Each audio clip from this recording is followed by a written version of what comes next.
வணக்கம். KG master. மீண்டும் ஒரு காணொளியூடாக உங்களை சந்திப்பதில் மிக்க மகிழ்ச்சி.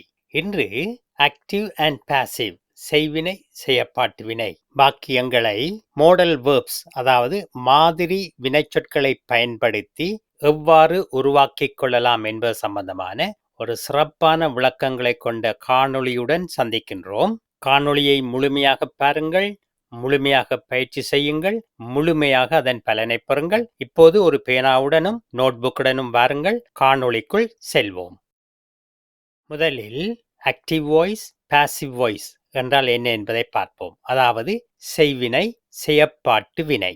இங்கே நாம் முக்கியமாக கவனிக்க வேண்டிய விடயம் என்னவென்றால், ஒரே நிகழ்வை இரண்டு வெவ்வேறு கோணங்களில் விவரிக்கின்ற வாக்கியங்கள் தான் செய்வினையும் செயற்பாட்டு வினையும். ஒரே நிகழ்வு, இரண்டு வாக்கியங்கள், இரண்டு எழுவாய், இரண்டு வகையான செயல் வடிவங்கள். அது என்ன இரண்டு வகையான செயல் வடிவங்கள்?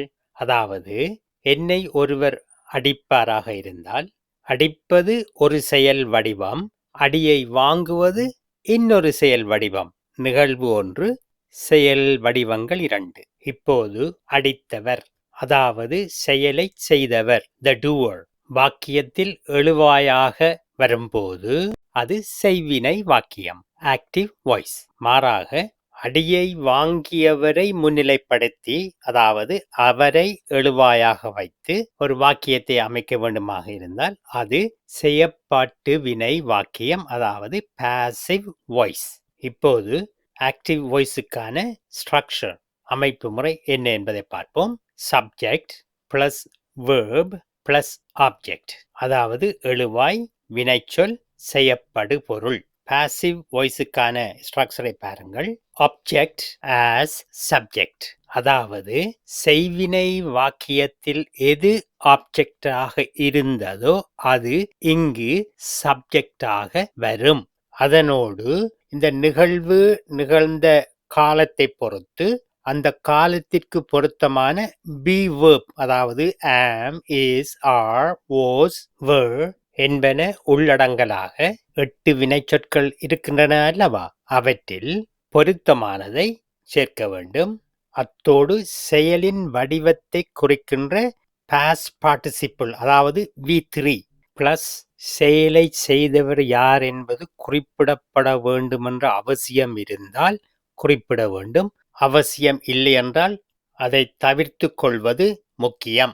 இதை சிறப்பாக விளக்குவதற்காக கீழே தரப்பட்டுள்ள வாக்கியத்தில் பேக்ரவுண்ட் கலர் கொடுத்து விளக்கியுள்ளேன். வாக்கியம் என்ன சொல்லுங்கள்?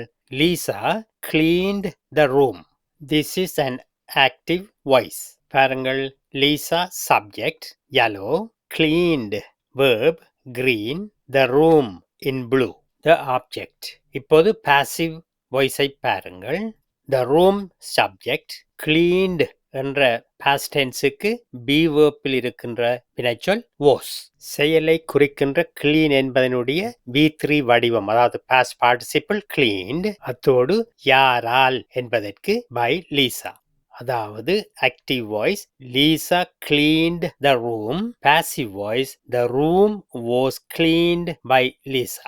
ஆக்டிவ் வாய்ஸில் லீசா ரூமை துப்புரவு செய்தால், பாசிவ் வாய்ஸில் ரூம் துப்புரவு செய்யப்பட்டது என பொருள் கொள்ளப்படுகின்றது.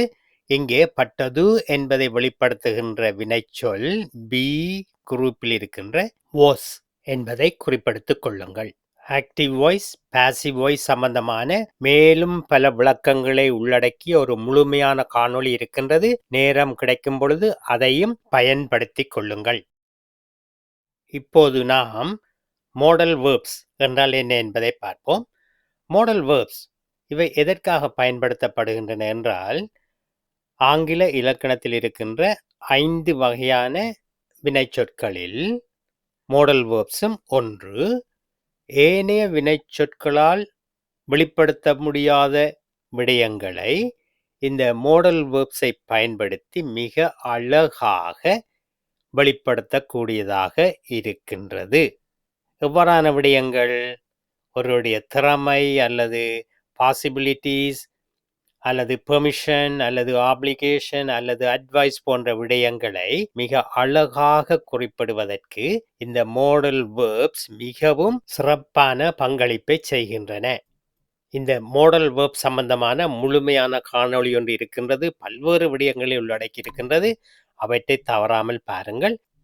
இங்கும் சில முக்கியமான விடயங்களை பார்ப்போம். அதாவது மோடல் வேர்ப்ஸில் 2 வகைகள் இருக்கின்றன. ஒன்று வந்து கோ மாடல், அதாவது கேன், could, மே, மைட் என்று சொல்லுகின்ற 9 மாடல் வேர்ப்ஸ் நிலையான கிராமட்டிக்கல் ரூல்ஸ், அதாவது இலக்கண விதிமுறைகளை கொண்டவை.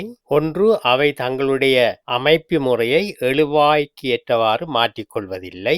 அதாவது I can, you can, they can, subject எதுவாக இருந்தாலும், அதாவது ஒருமையாக இருந்தாலும் பன்மையாக இருந்தாலும் கேன் என்பதுதான். அத்தோடு இவற்றை தொடர்ந்து ஒரு பேஸ் வேர்ப் வரும். அதே நேரத்தில் இவை அவன், அவள், அது, தேர்ட் பர்சன் சிங்குலர், எஸ் சேர்க்கப்படுவதில்லை. இந்த 9 கோ மாடல்ஸும் தனித்தனி சொற்களாக இருக்கும். இவற்றை தவிர செமை மாடல்ஸ் உள்ளன. இவை கோ மாடல்ஸ்களுக்கான விதிமுறைகளை பின்பற்றுவதில்லை. அத்தோடு இவை டு என்பதையும் உள்ளடக்கியதாக அமையும். இப்போது நாம் கேன், could என்ற 2 மாடல் வேர்ப்ஸினுடைய ஆக்டிவ் பாசிவ் சென்டென்ஸை பார்ப்போம். இங்கே முக்கியம் என்னவென்றால், இந்த கேன் என்பதும் குட் என்பதும் எதற்காக பயன்படுத்தப்படுகின்றது என்பது சம்பந்தமான ஒரு தெளிவான புரிதல் ஏற்பட்டதும் இவற்றின் பயன்பாட்டின் சிறப்பு மிகவும் ஆச்சரியப்படக்கூடியதாக இருக்கும். கேன் என்ற மாடல் வேர்பினுடைய பயன்பாடு அபிலிட்டி, பாசிபிலிட்டி, அதாவது செய்திறன் மற்றது சாத்தியக்கூறுகள் சார்பான விடயங்களை வெளிப்படுத்துவதாக அமையும். இப்போது கேன், குட் என்ற மாடல் வேர்ப்ஸுக்கான, அதாவது ஆக்டிவ் பாசிவ் ஸ்ட்ரக்சர் என்ன என்பதை பார்ப்போம். சப்ஜெக்ட் பிளஸ் கேன் அல்லது could plus base verb plus object. இங்கே முக்கியமாக கவனிக்க வேண்டிய விடயம் என்னவென்றால், நாங்கள் பேஸ் வேர்ப் என்று சொல்லுகிறோம் அல்லவா, அந்த பேஸ் வேர்ப் என்பது ஆக்டிவ் வாய்ஸுக்கு V1, அதாவது வேர்ப் 1 நிகழ்காலத்துக்குரியதாக இருக்க வேண்டும். பாசிவுக்குரிய ஸ்ட்ரக்சர் சப்ஜெக்ட் பிளஸ் கேன் அல்லது குட் பிளஸ் பி வேர்ப்பினுடைய பேஸாக இருக்கின்ற டு பியிலிருந்து டு இல்லாமல் பிஐ மட்டும் பி பிளஸ் பாஸ் பார்ட்டிசிபிள், அதாவது V3. இங்கே முக்கியமாக கவனிக்க வேண்டியதுன்னு சொல்லுங்கள், எல்லா கோ மாடல் வேர்ப்ஸுக்கும் ஆக்டிவ் அண்ட் பாசிவ் ஃபார்மேட்ஸ் இதே ஸ்ட்ரக்சர் தான். இங்கே நீங்கள் மிக முக்கியமாக கவனம் செலுத்த வேண்டிய பிரதானமான விடயம், இந்த வாக்கியங்கள் சொல்லுகின்றவற்றின் பொருள் என்ன என்பதை மிக தெளிவாக புரிந்து கொள்ளுங்கள். அதற்கான தமிழாக்கம் தரப்பட்டிருக்கின்றது. அந்த தமிழாக்கத்தில் தரப்பட்ட விடயத்தை நீங்கள் சரியாக புரிந்து கொண்டால் மட்டுமே இவற்றினுடைய பயன்பாட்டினுடைய வெகுமதி எமக்கு புரியும். இங்கே தரப்பட்டுள்ள விளக்கங்களுக்கு மேலதிகமான விளக்கம் தேவைப்பட்டால் கமெண்ட் செக்ஷனில் பதிவு செய்யுங்கள்.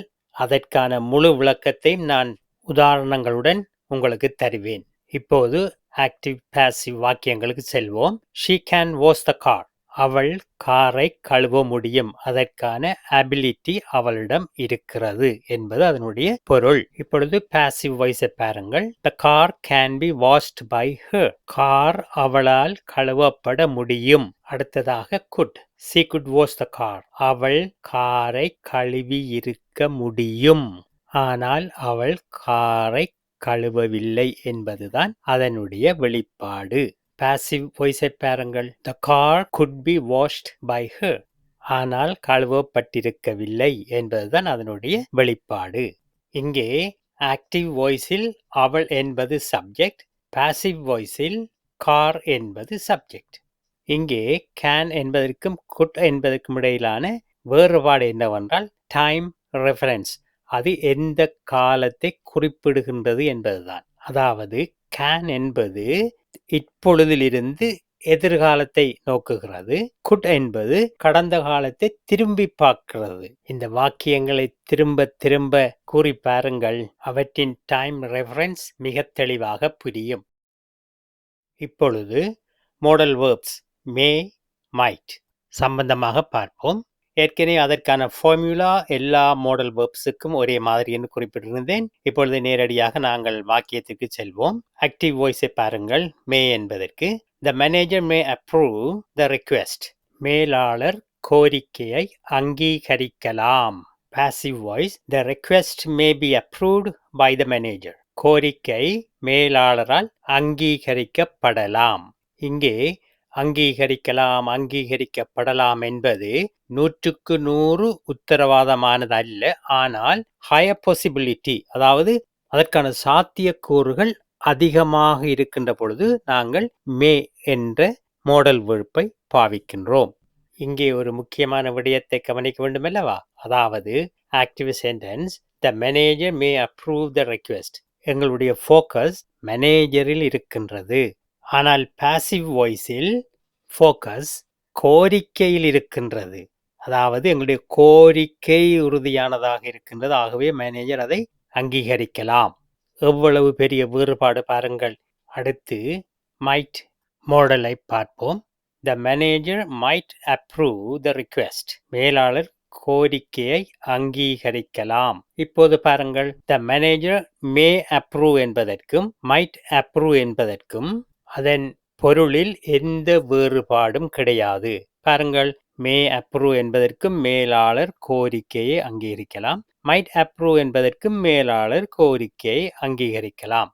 அப்படியானால் மே அல்லது மைட் என்று ஏதாவது ஒன்றை பாவித்தால் போதுமே என்று எண்ண தோன்றுகிறதா? No no no no.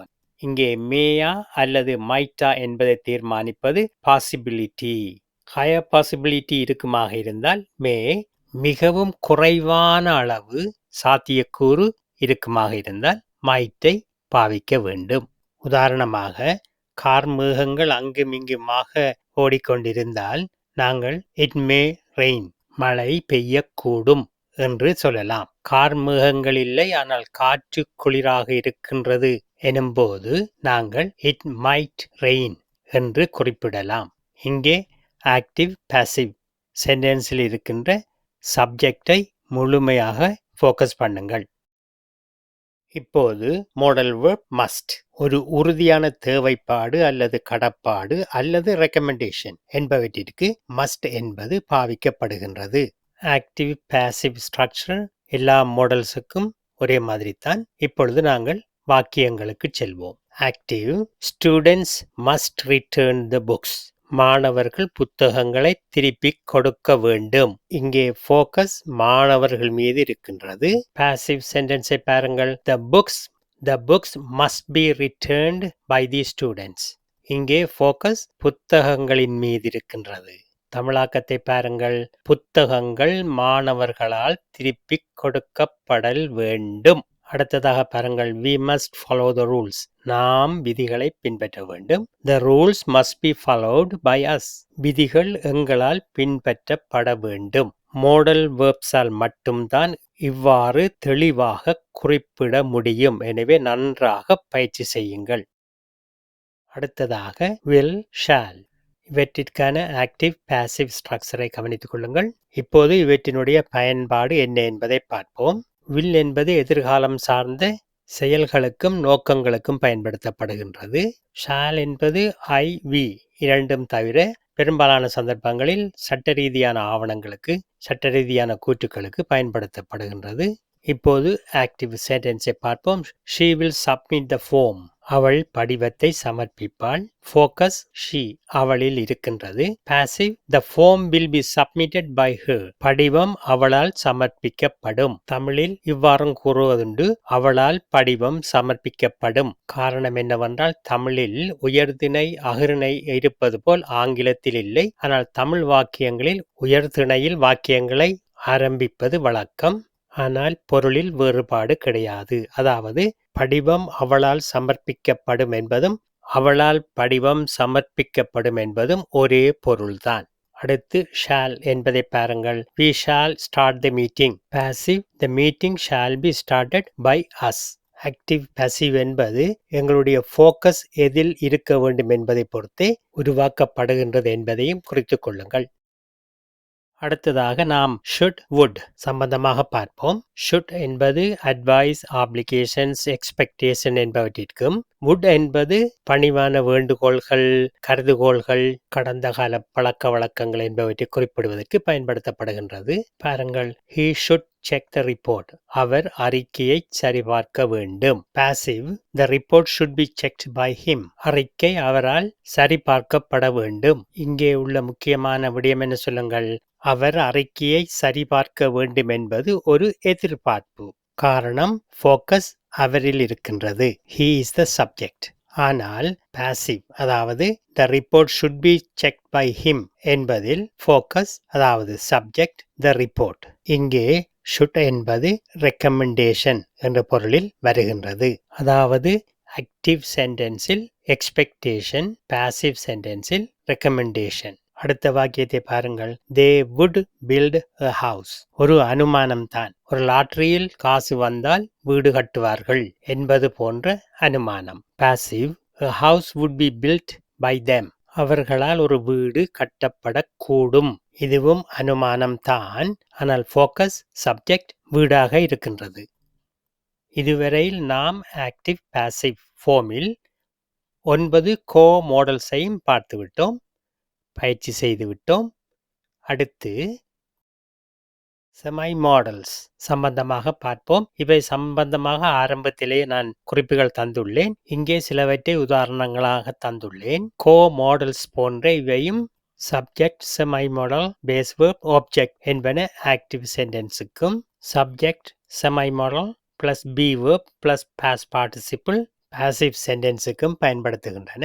இந்த செமை மாடல்ஸ் கோ மாடல்ஸுக்கான இலக்கண விதிகளை, அதாவது கிராமட்டிக்கல் ரூல்ஸ் பின்பற்றுவதில்லை என்று குறிப்பிட்டிருந்தேன். முதலாவது உதாரணத்தை பாருங்கள். I need to finish this report today.